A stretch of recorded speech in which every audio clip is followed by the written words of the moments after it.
It's called the DBS, and Aston Martin are very adamant that it's an all-new 6-litre, hard-driving, lightweight thoroughbred. I'm not sure about that. You see, to my mind, a thoroughbred car is Italian and flamboyant, and it has its engine in the middle and it goes wrong all the time.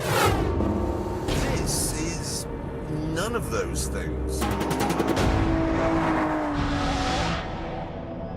Yes, it has 4 nostrils in the bonnet, carbon fibre buttocks and carbon ceramic brakes. But the engine's at the front. There's lots of storage space in the cabin, and it has a boot you can actually use. It therefore isn't laid out like a thoroughbred, but who knows? Maybe it'll drive like one.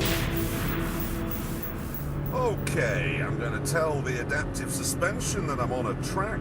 There we are. And here we go.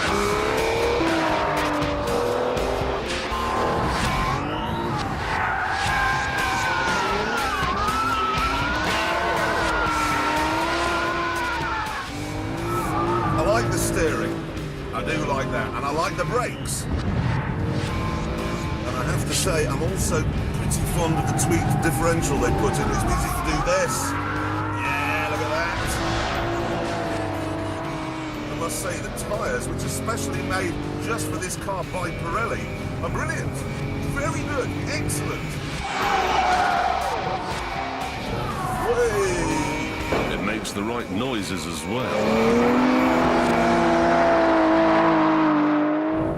But you don't get that same sense of terror that you get from a proper thoroughbred, like, say, a Ferrari.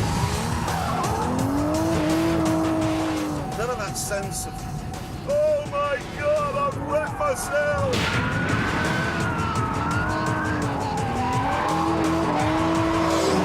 There's something else as well.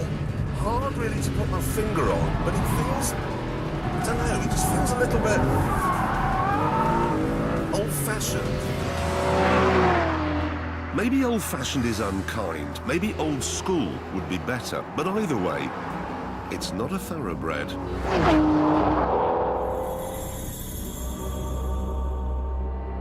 Perhaps, then, it's a work of art. There's no denying that it's bite the back of your hand beautiful.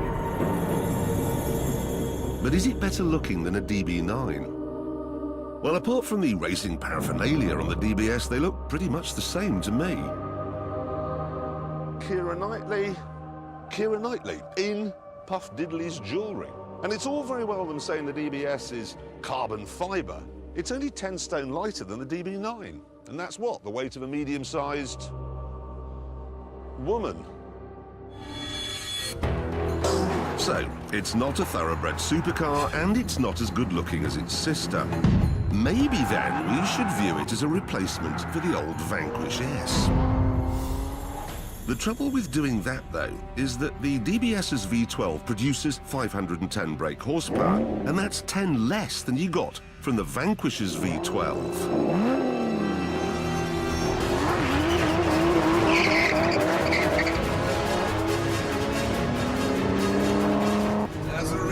The Vanquish will do 200 miles an hour. This is out of Puff at 191. Come on. There are other problems too. The interior is all marvellous. An amazing blend of carbon fibre, suede, and lots of exciting buttons you can't see or reach. I especially love the gear lever, which is like a Power Ranger's leg. And then they go and let the whole thing down with this stupid key. They call it, and I'm not joking, an emotional control unit. Got one of those already. It's called the government, and I don't like that either.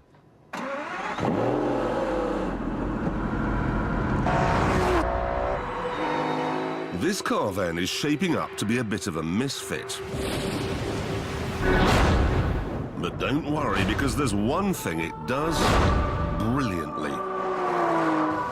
Put it back in road mode and it becomes a stunning long-distance cruiser, an epic Grand Tourer.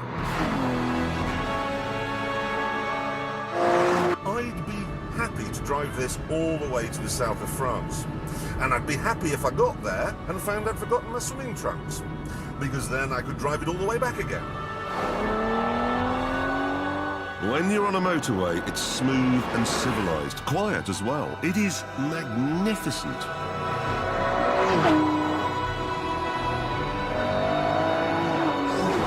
But even here, there's a problem.